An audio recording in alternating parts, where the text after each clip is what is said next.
al Señor. Gracias, gracias pastores. Gracias, Señor. Bendecimos el nombre de nuestro Dios eterno. Para mí es un gozo nuevamente poder estar aquí en casa. Me alegra el corazón y yo siempre he dicho que esta es mi casa. Le decía a mi esposa que en los últimos años me siento viniendo aquí de forma continua. O sea, digo, Dios me ha permitido poder ver cómo ellos han ido avanzando a través de estos 11 años. Y he podido ser un testigo fiel de cómo Dios se viene manifestando. De hecho, esta mañana veo algo maravilloso. Veo que cada vez están metiendo más sillas en el lugar. Veo que siguen llegando personas a escuchar la enseñanza de anoche, porque es la consecución de lo que precisamente Dios quiere traernos por revelación, para bendición de nuestra vida y sobre todo para generar una dependencia de lo que es y que la Biblia anuncia que es para nosotros. Así que vamos a Salmos, capítulo 46, versículos 8 al 10 dice: venid, ved las obras de Jehová, que ha puesto asolamiento en la tierra, que hace cesar las guerras hasta los fines de la tierra, que quiebra el arco, corta la lanza y quema los carros en el fuego. Y termina diciendo, que creo que es el verso más conocido para nosotros, el versículo más conocido: estad quietos y conoced que yo soy Dios. Seré exaltado entre las naciones, enaltecido seré en la tierra. Ahora, como mencioné en la enseñanza de la noche anterior, pensar a veces para nosotros en estar quietos en medio de las circunstancias que se presentan en la vida resulta ser algo inverosímil. De hecho, para algunos nos resulta ser algo imposible de poder lograr. Hace un instante, y me parecía muy puntual lo que escuchábamos del libro de Hebreos, de la boca del pastor Hugo, porque decía que Dios nos llama, y parece ser un mandato, a estar relajados. No importando lo que esté pasando en nuestras vidas, a estar tranquilos, a coger las circunstancias desde una perspectiva muy diferente a la que a veces genera nuestra alma, porque nuestra alma a veces genera agonía, angustia, pero Dios está diciendo: estén reposados, estén relajados, estén tranquilos. Y eso es lo que de alguna forma el salmista quiere que usted pueda tomar hoy. Sobre todo que vivimos en un mundo donde todas las cosas marchan muy rápido. No sé si ha notado, pero ya entró septiembre y con septiembre ya huele a diciembre, ¿sí o no? Uno ya empieza a experimentar por ahí la música, incluso del 31 de diciembre, anunciando que ya los pitos vienen. Y uno dice, ¿cómo es posible? Pero esto va rápido, va acelerado. Uno dice, ¿cómo es posible que ya estemos aquí si parece que hace nada hubiese comenzado el año?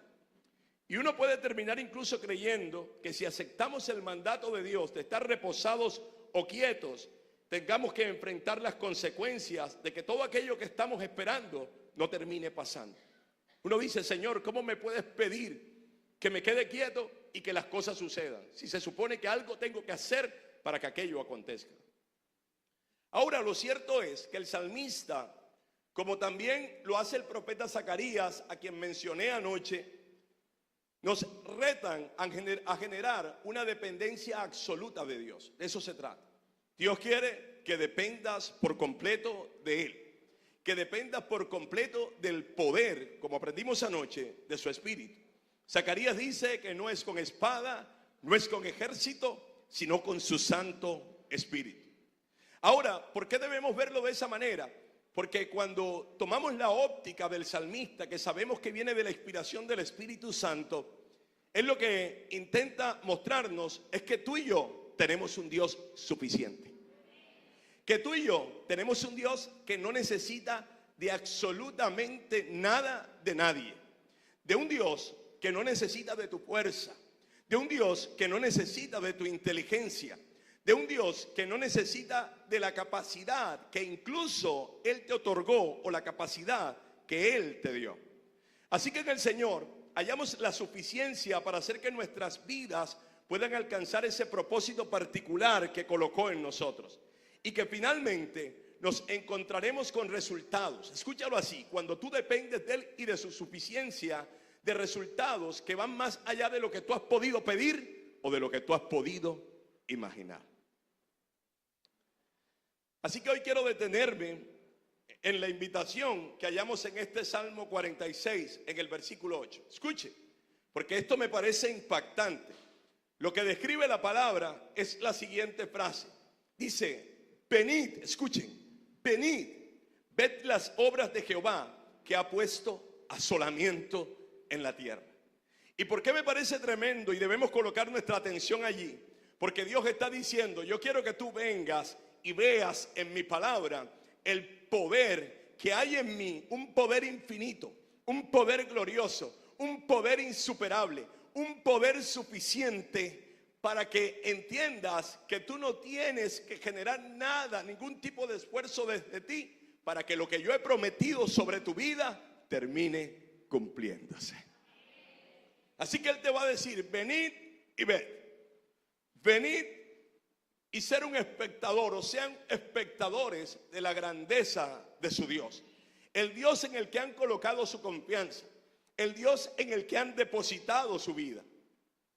Así que esta es una manera clara de llamar nuestra atención, de llamar la atención de los lectores de este salmo para que puedan descubrir con asombro todo lo que es Dios en su mover, las obras asombrosas que Él hace, los terribles acontecimientos producidos por Dios para destruir el mal, para acabar con ejércitos enteros, y no solo eso, sino para acabar guerras en medio de su suficiencia, en medio de su grandeza, en medio de lo que tu Dios es. Sepa que muchos estudiosos de la Escritura, muchos teólogos han llegado a una conclusión, y ellos consideran que esto es como si el dedo de este escritor estuviera señalando tres acontecimientos puntuales en el Antiguo Testamento que procuran demostrar que Dios es absolutamente suficiente y que no necesita de nada ni de nadie para la consecución de todas las cosas que resultan ser sus designios.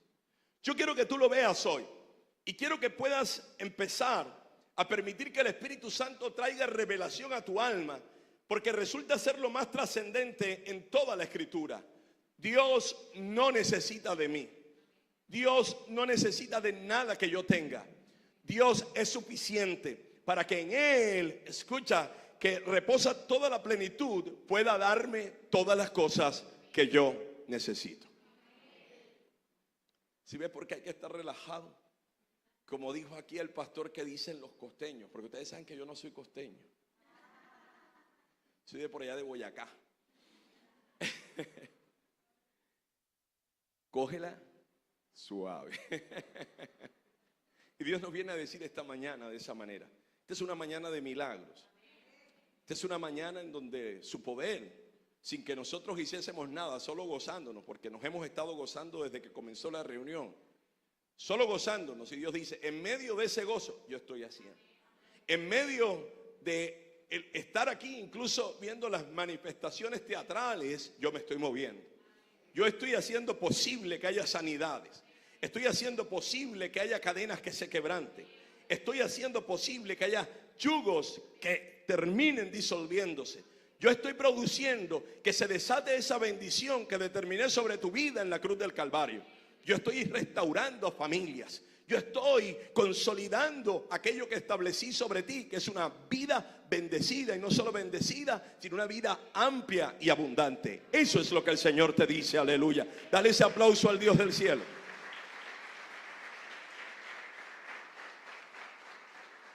Ahora te decía que hay tres grandes eventos al que apunta, o a lo que apunta este pasaje.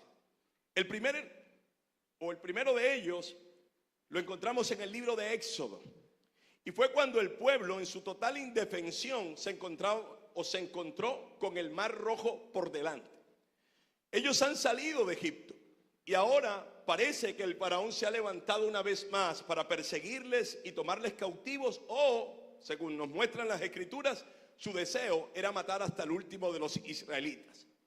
Así que no tenían ninguna oportunidad de escapar, no había escapatoria.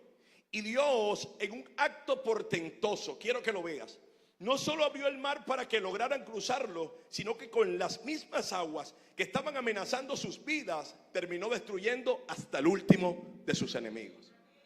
¿Sabes qué hizo el pueblo? ¿Sabes qué posibilidades había para el pueblo? ¿Sabes qué podían de alguna manera ellos hacer? Absolutamente nada. Y por eso vamos a hallar que aquí está una vez más el mandato de Dios diciéndoles: estad quietos y conoced que yo soy Dios. El segundo evento lo vemos en el libro de Segunda de Crónicas, cuando el rey Josafat enfrentaba el más grande peligro exterior que amenazaba a su reino. Una gran multitud de moabitas, así lo muestra la palabra. Habían también amonitas y sirios que se habían confabulado para aplastar a Judá. Y frente a ese momento de peligro, Josafat, dice la palabra, que se humilló ante el Señor y como resultado alcanzó la mayor o la más grande de todas sus victorias y sin mover absolutamente un dedo. Ya quiero que empieces a reflexionar. Todavía nos falta un tercer evento, pero en esa reflexión piensa cómo es tu vida frente a aquellas cosas que parece que te abruman. Cómo se manifiestan tus acciones frente a esos momentos que parecen insuperables. Cómo tú te comportas frente a lo que parece que se escapa de tu poder o de tu haber. Aquello que tú sientes que no puedes resolver. Cómo al final de todo incluso es la expresión de tu fe, tu credulidad o tu confianza en Dios. Porque el Señor está dando un consejo no en los mejores momentos de la nación de Israel. No está dando el consejo de que se queden quietos frente a circunstancias que parecen ser superables por ellos. Dios está diciendo: quédense quietos incluso frente a adversidades que parece que van a destruir su existencia completa. Uno tiene una tendencia, no sé, si va a cruzar una calle y usted ve que viene un camión gigante, usted tiene la tendencia a correr, ¿no? Ahora, escuche lo que está diciendo. Dice que el faraón viene detrás de ellos. Escuche, hay una multitud que incluso la Biblia describe que viene contra Josafat. Era un ejército que era casi incontable como la arena del mar. ¿Y sabe cuál es el consejo de Dios? Relajados, quietos. Dígame la verdad, frente a eso, ¿quién se queda quieto? O sea, ¿quién puede decir: listo, Señor, en ti confiamos, aquí estoy? Yo quiero que lo piense. Usted escucha esos carros de guerra que vienen, esos caballos, la multitud del ejército golpeando sus escudos. Y Dios, tú relajado. Quiero que lo veas, porque ponte frente a la circunstancia que está haciendo tanto ruido, mientras Dios te dice: quédate quieto, y tú dices: Señor, pero ¿cómo me quedo quieto? Y lo tercero, o el tercer evento, se haya descrito en el libro de Segunda de Reyes, cuando Sennacherib, el rey de Asiria, se levantó contra el rey de Judá, Ezequías, pidiendo su rendición, dado que él estaba en una absoluta superioridad. Después de que le manda un discurso con un mensajero, un discurso que pronuncia Rabsacés, emisario del rey, donde blasfemaba en contra de Jehová, Isaías se levanta profetizando la destrucción de este multitudinario ejército y la muerte de su rey, sin que Ezequías tuviera que tener algún tipo de intervención. ¿Sabes? Cuando Dios me daba esto y lo compartía con mi esposa, yo decía: veo la obra redentora de Cristo en su plenitud a través de estos eventos. Porque lo que la Biblia va a descubrir es que tú y yo, para alcanzar lo que era imposible para cualquier hombre, lo que ninguno de nosotros hubiese podido lograr en su propia fuerza, fue posible a través de la batalla, de la guerra que libró Cristo y a la que nos llevó a una gran victoria, o la más grande victoria a la que nosotros debemos apuntar, y esa es la victoria de nuestra salvación, de nuestra salvación. Por eso el Señor va a decir que no es con espada, que no es con ejército, sino que es con su Santo Espíritu. Por eso el Señor va a decir que nosotros somos salvos por gracia, por medio de la fe, que no es un don que provino de nosotros, sino que provino de Dios. ¿Para qué? Para que nadie se gloríe. Y te voy a decir esta mañana, esta es una mañana poderosa de milagros. Yo creo en el poder de la palabra. Yo sé que a nosotros nos gusta que nos ministren y a veces, muchas veces, ir al piso. Y eso no estoy diciendo que tenga absolutamente nada de malo. Pero también te quiero decir que la palabra es el mismo Dios. Así que por tanto en ella se halla la suficiencia para hacer lo que tu vida necesita. Y mientras es promulgada en esta mañana, mientras es predicada, mientras es profetizada, está pasando aquello que para ti era imposible, pero que para Dios es sencillamente algo que está bajo su poder.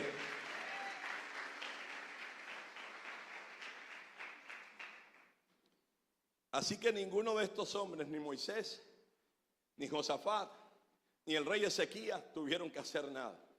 Y Dios te dice, te vas a sorprender, porque en esta mañana tú no harás nada, pero verás una vez más el poder que proviene de mí, que es infinito y que transformará tus circunstancias. Así que lo primero que quiero que observes, ayer hablamos de estar quietos y hoy vamos a seguir con estar quietos. No dejes de escuchar el mensaje de ayer. Y estar quietos es permanecer tranquilos o relajados, que me gustó mucho la amplificada, o relajados con la confianza de que Dios ya obró en nuestras vidas. Mira, voy al primer evento. El primer evento está en el libro de Éxodo, en el capítulo 14, versículos 13, solo voy a leer versículos 13 y 14 en la Nueva Traducción Viviente. Dice de la siguiente manera: pero Moisés les dijo, no tengan miedo. Vamos otra vez. No tengan miedo, pero tienen el faraón allá atrás. No tengan miedo. Y no solo le dice no tengan miedo, y esta era una palabra que Dios le había dado a Moisés, sino que le dice, solo quédense quietos.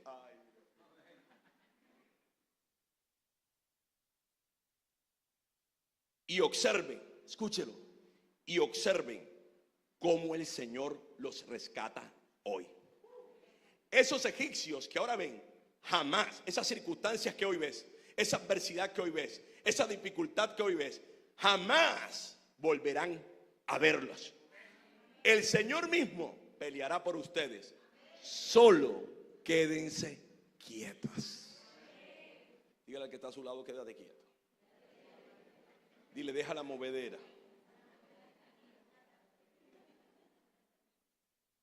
Ahora, ¿qué nos está describiendo este pasaje? ¿Sabe qué nos está describiendo? El tremendo susto que se llevaron los israelitas cuando se dieron cuenta que después de su salida de Egipto, el faraón, que supuestamente estaba rendido, salió en su persecución, salió tras ellos. Tremendo susto. Ellos conocían muy bien la fuerza y el furor de su enemigo. Y además de conocer la fuerza y el furor de su enemigo, conocían su debilidad, conocían su incapacidad. No sé si usted sabía, pero los israelitas en Egipto lo que eran agricultores y ganaderos, pastores. Eso era lo que ellos eran. Y no tenían ningún tipo de armamento, ni siquiera para poder defenderse. Además, en su marcha se encontraron a un lado que estaba el monte Piorot, de un lado. Un monte con sus irremontables filos de rocas, eran rocas supremamente escarpadas. Al otro lado habían dos montes similares, Migdol y Balsefón, que eran igualitos. O sea, no tenían cómo tomar una escapatoria por un lado, por el lado derecho o por el lado izquierdo. Delante de ellos estaba el mar y detrás de ellos estaban los egipcios. Así que tenían que escoger entre tres opciones. ¿Cuáles eran las tres opciones que tenían? La primera, rendirse.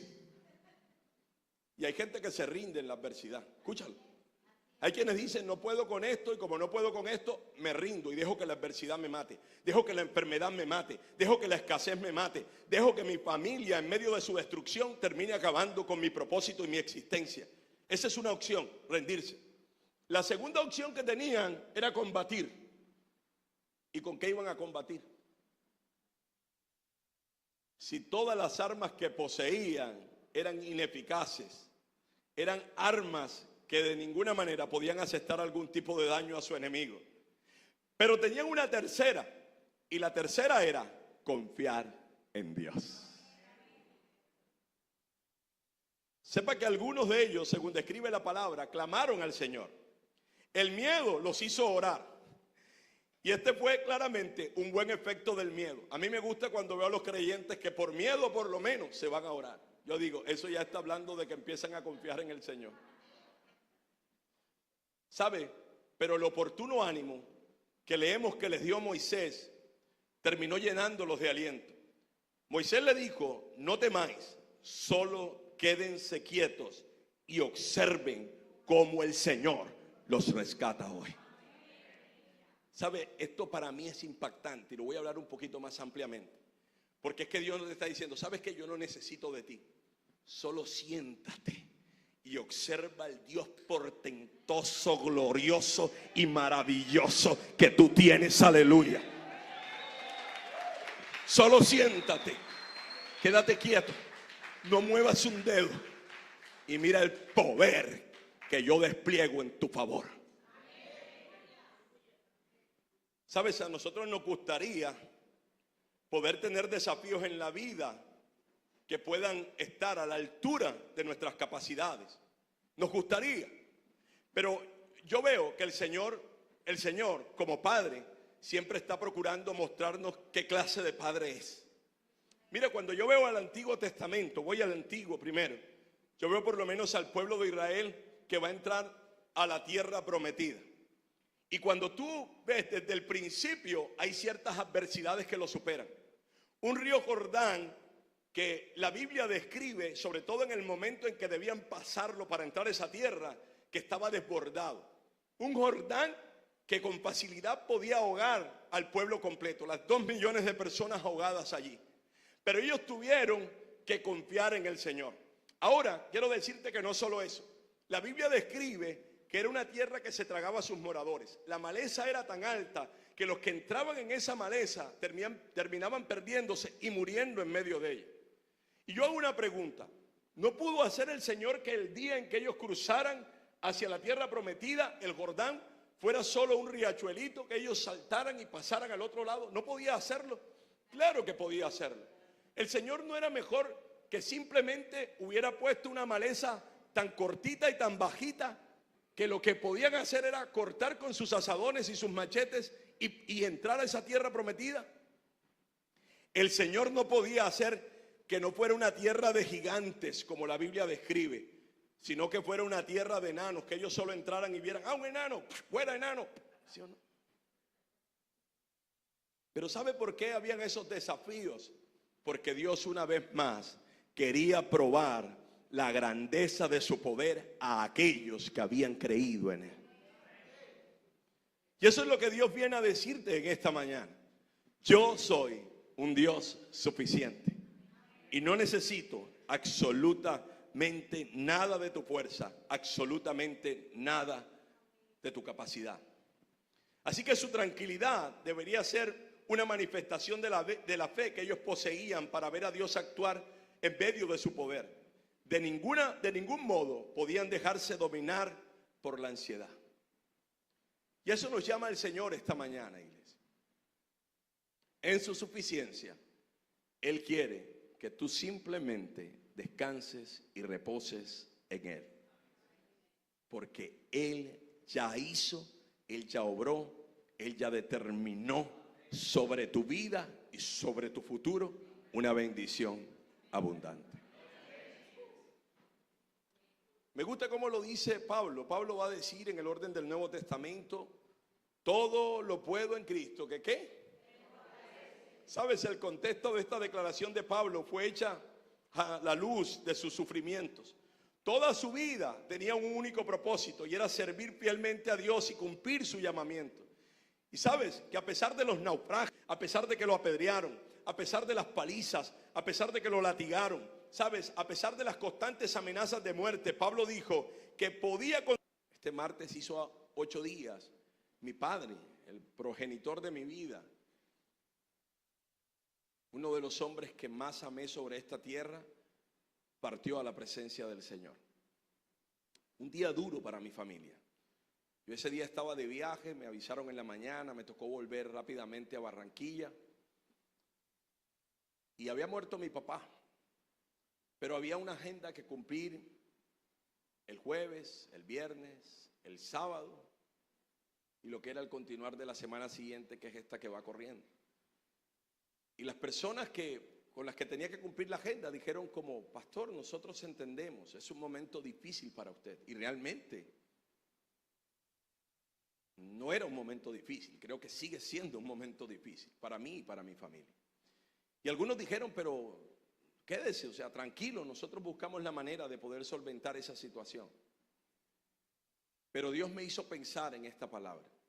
Dios me hizo pensar que Él era suficiente para darme la fortaleza para seguir haciendo lo que Él me llamó a hacer, más allá de lo que podía ser mi capacidad o de lo que podía ser incluso mi incapacidad. Así que cuando yo enseño algo como esto, creo que lo he probado fielmente en estos días. Dios dando una fuerza inentendible para poder seguir haciendo lo que Él nos llama a hacer y a entender que teniéndolo a Él, teniendo el poder de su Espíritu, no hay nada que nos pueda detener en el cumplimiento perfecto de su propósito.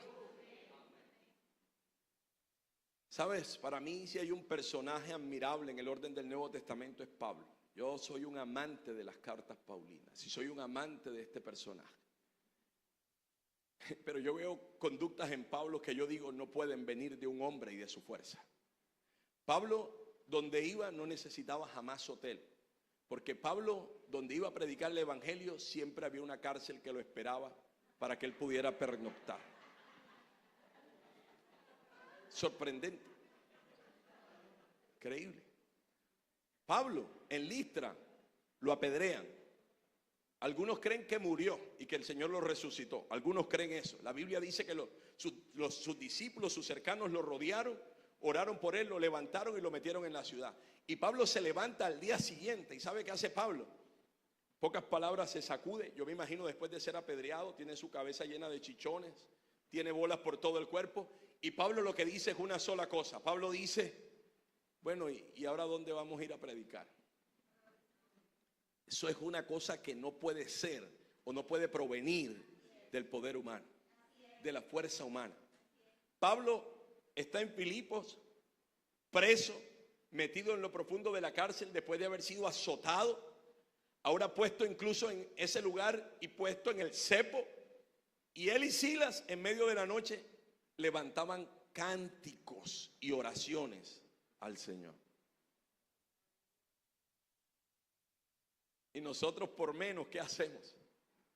Hombres que no hicieron nada, pero que reposaban en la entera y completa fuerza, fortaleza y poder del Espíritu de Dios. Hoy quiero que te quede algo en la mente y en el corazón, iglesia. No hay nada que te pueda en esta tierra detener, porque el Dios que tú tienes es el Dios suficiente. Así que el dejarnos ganar por la ansiedad en medio de la adversidad no glorifica a Dios. Recordemos que glorificar a Dios es vivir de una manera que cuando nos mostremos al mundo, engrandezcamos al Señor en la mente de los que nos observan por la tranquilidad, el reposo, el descanso que hay en nosotros. Cuando yo vivo ansioso, no engrandezco la imagen de Dios en la mente de los que me ven. Yo empequeñezco su imagen delante de los que me observan. Y quiero que sepas que lo que va a hacer tu actitud es glorificar al Dios en el que tú crees. Quiero cerrar diciéndote cuál es el final de esta historia, porque son historias fascinantes. ¿Qué pasó con el pueblo? ¿Cuál fue el resultado de que Dios operara en su poder? El resultado final, sin que ninguna mano humana actuara, el faraón con todo su ejército terminó ahogado en el mar. Eso va a pasar con tus circunstancias. Todo, absolutamente todo que se ha levantado contra ti ya fue ahogado por el poder de Cristo Jesús en la cruz del Calvario. Lo segundo que nos muestra, el segundo evento, nos lleva a saber que estar quietos es descansar en la certeza que la batalla no es nuestra, sino es una batalla que es del Señor. En 2 de Crónicas 20, versículo 17 dice: sin embargo, ustedes ni siquiera tendrán que luchar. Escúchalo. Tomen sus posesiones. Luego quédense quietos y observen la victoria del Señor. Él está con ustedes, pueblo de Judá y de Jerusalén. No tengan miedo ni se desalienten. Salgan mañana contra ellos, porque el Señor está con ustedes. Y quiero contarle que una de las cosas más maravillosas que nos describe la palabra es que el pueblo, a pesar de la amenaza que se cernía sobre ellos, no tuvo ninguna necesidad de intervenir contra sus enemigos, sino que simplemente Dios está diciendo: sean espectadores de la total derrota de su enemigo. Eso es. Así que el rey Josafat tenía 1.160.000 hombres dispuestos para la guerra, pero no tenemos ninguna mención de que esos hombres tuvieran que hacer algún tipo de cosa. Josafat se preocupó de que la fe fuera su armamento. Y lo que Dios te está diciendo hoy es que tú debes preocuparte de que realmente tu confianza en Dios, tu certeza de que Él es suficiente, ese va a ser tu armamento. No necesitas de más nada para ver su poder actuar en esta mañana. Suficiente. Dios es suficiente. Dígalo al que está a su lado: Dios es suficiente, dígaselo. Dios es suficiente. ¿Sabe? Según lo que muestra la Escritura, Dios manda que la alabanza fuera a la vanguardia. El rey mandó a salir por delante de los soldados a los cantores para que dijesen una frase. ¿Cuál era la frase que tenían que decir? Glorificad a Jehová, porque su misericordia es para siempre. Eso era todo. Y eso es lo que nosotros tenemos que hacer: glorificad a Jehová, porque su misericordia es para siempre. Glorificad a Jehová, porque su misericordia es para siempre. Así que con esta forma tan extraña de avanzar hacia el campo de batalla, Josafat lo que quería expresar era su total y absoluta dependencia de Dios. ¿Sabes? Pablo habla sobre esto. Pablo dice que nosotros somos vasijas de barro. Y no sé si has pensado en lo que es una vasija de barro, pero es aquello que expresa la más grande fragilidad. Una vasija de barro medio se agarra y se desmorona. Pero también le da valor a algo. Dice que nosotros, como vasijas de barro, somos el contenedor de un gran tesoro. Y ese gran tesoro es el poderoso Espíritu de Dios. Ahora, ¿cuál fue el resultado final de este evento sin que ninguna mano humana actuara? Está en 2 de Crónicas capítulo 20 versículo 22. Y dice: y cuando comenzaron a entonar cantos de alabanza, Jehová puso contra los hijos de Amón, de Moab y del monte Seir las emboscadas de ellos mismos que venían contra Judá. Y se mataron los unos a los otros, porque los hijos de Amón y de Moab se levantaron contra los del monte de Seir para matarlos y destruirlos. Y cuando hubieron acabado con los del monte de Seir, cada cual ayudó a la destrucción de su compañero. Y luego que vino Judá a la torre del desierto, miraron hacia la multitud, y he aquí, yacían ellos en tierra muertos, pues ninguno había escapado. Viniendo entonces Josafat y su pueblo a despojarlos, hallaron entre los cadáveres muchas riquezas, así vestidos como alhajas preciosas que tomaron para sí. Tantos, escucha, tantos que no los podían llevar. 3 días estuvieron recogiendo el botín porque era mucho. Y te voy a decir algo. Quiero que pienses por un instante en lo que tú crees que Satanás ha tomado que es tuyo. Piensa. No sé, salud, algún hijo en medio de la familia, tu matrimonio. O sea, quiero que pienses en cualquier cosa que tú sientas que Satanás te ha arrebatado. Porque aquí está diciendo la Escritura que sin que tú muevas un dedo, el Dios suficiente, el Dios todopoderoso, el Dios infinito irá y destruirá.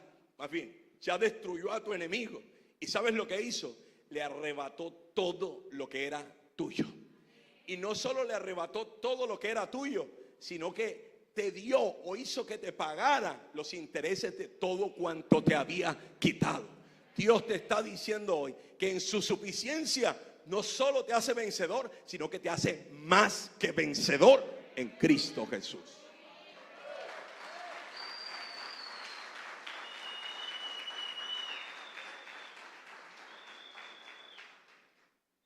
David en algún momento dice la palabra que la Escritura, finalizando el libro de Primera de Samuel, que sus esposas, las esposas de los hombres valientes que andaban con él, sus hijos fueron llevados cautivos por una banda de merodeadores. Ellos estaban viviendo en Filistea. Y dice la palabra que cuando esto aconteció, ese ejército de hombres que le acompañaron se levantaron contra él. y dijeron: apedrémoslo, matémoslo, o sea, matemos a David. Pero dice que David se fortaleció en el Señor y le consultó qué debía hacer. Y Dios le dijo: ve tras ellos. Y no solo irás tras ellos, sino que los alcanzarás y los derrotarás. Y David hizo tal cual. Y cuando los alcanzó, esa banda de merodeadores no solo había atacado el hogar de David o el pueblo de David. Esa banda de merodeadores había entrado a Judá, había entrado a otros lugares en Filistea y habían tomado la posesión de las personas. ¿Y saben lo que dice? Dice que nada, así dice la escritura, que cuando David los destruyó, nada de lo que era de ellos se perdió. Ni mujeres, ni niños, ni ninguna de sus posesiones. Pero no solo pasó eso. Él dice que recuperó todo lo que ellos habían llevado. Pero no solo recuperó lo que ellos habían llevado, sino lo que ellos les habían quitado a los otros. Y lo que quiero decirte esta mañana es que cuando Dios viene a actuar sobre tu vida, no solo producirá que tú tengas lo que era tuyo, sino que tengas los intereses de lo que tu enemigo te quitó. Dale ese aplauso al Señor.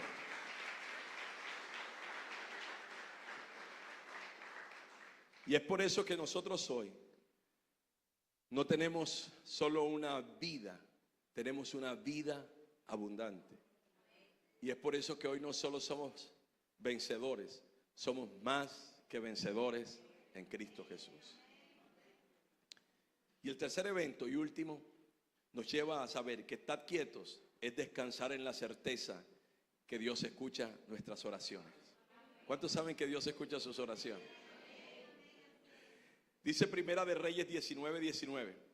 Ahora pues, oh Jehová Dios nuestro, sálvanos, te ruego te ruego. Luego dice: para que sepan todos los reinos de la tierra que solo tú, Jehová, eres Dios. Entonces Isaías, hijo de Amós, envió a decir a Ezequías: así ha dicho Jehová, Dios de Israel, lo que me pediste acerca de Senaquerib, rey de Asiria, he oído. Dios escucha tus oraciones.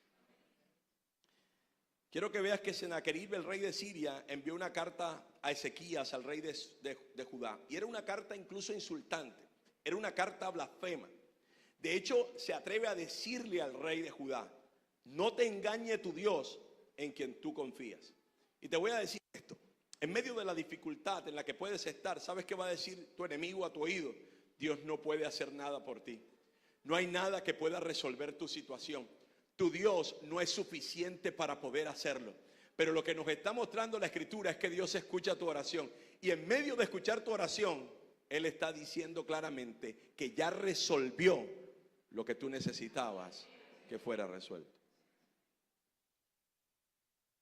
Así que Él hace esto para asustar al rey Ezequías y soltarlo del ancla de la confianza que tenía en el Señor. Así que Ezequías fue lo bastante humilde para recibir y leer esa carta. Después de leerla, no pensó en darle una respuesta provocativa, sino que termina yéndose al templo. Y cuando llega al templo, toma las cartas y las extendió delante de Jehová. No porque Dios necesitaba que él le mostrara las cartas, sino para indicar que reconocía el poder, la soberanía y la suficiencia de Dios.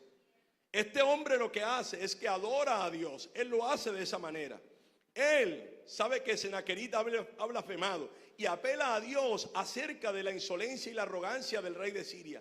Ora para que Dios se glorificara en ese momento con la derrota de Senaquerib y con la liberación de Israel. Y todo, escuche, terminó claramente con una oración escuchada, porque Dios obró en favor de ellos.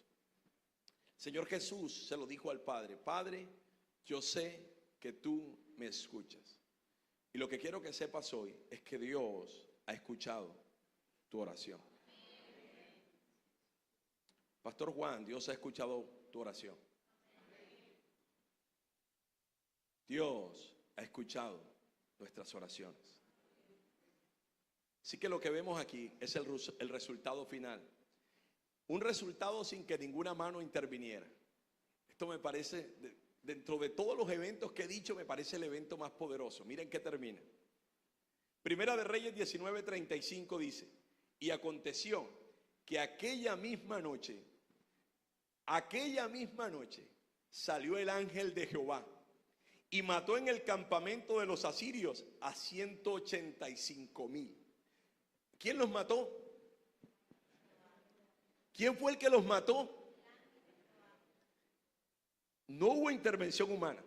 Y cuando se levantaron por la mañana, he aquí que todo era cuerpos de muertos. Entonces Senaquerib, rey de Asiria, se fue y volvió a Nínive, donde se quedó. Y aconteció que mientras él adoraba en el templo de Nisroch su dios, Adremelech y Sarecer sus hijos lo hirieron a espada y huyeron a tierra de Ararat, y reinó en su lugar Esarhadón su hijo. Quiero terminar diciéndote algo. ¿Sabes que te decía que este pasaje me parece el más impactante? Porque en los otros, si leemos con cuidado la historia del libro de Éxodo, Moisés no hizo absolutamente nada. Pero el Señor lo llama a recomponer su camino y a decirle: no temas. De hecho le dice: que te entregué. Recuerden que le había entregado un báculo que él extiende para que el mar se abra. En la siguiente historia, los otros alabaron, cantaron al Señor, hablaron de sus misericordias. Pero en esta, el ángel de Jehová se encargó de matar hasta el último de sus enemigos. Y por eso te decía, dice la palabra en Romanos capítulo 8, 32: si yo te di a mi hijo, no te daré juntamente con él todas las cosas. Si Dios hizo por nosotros la obra más gloriosa y grandiosa, como fue que su hijo muriera en la cruz del Calvario para darnos salvación, ¿cómo no pensar que cualquier otra cosa que nosotros podamos necesitar hoy ya no fue hecha por él a través de su gracia y su infinito favor? Así que esta es una mañana, como te dije, de milagros. Y Dios te está diciendo: no entres en ansiedad, no dejes que el temor invada tu corazón. Dios te está diciendo hoy: simplemente estad quietos y una vez más, sabed que yo soy Dios. Hoy el Señor te dice: solo sé un espectador. Solo siéntate a ver la grandeza de tu Padre actuar en tu vida. Porque lo que tú necesitas hoy ya fue hecho a tu favor a través de la obra de mi Hijo Jesús en la cruz del Calvario.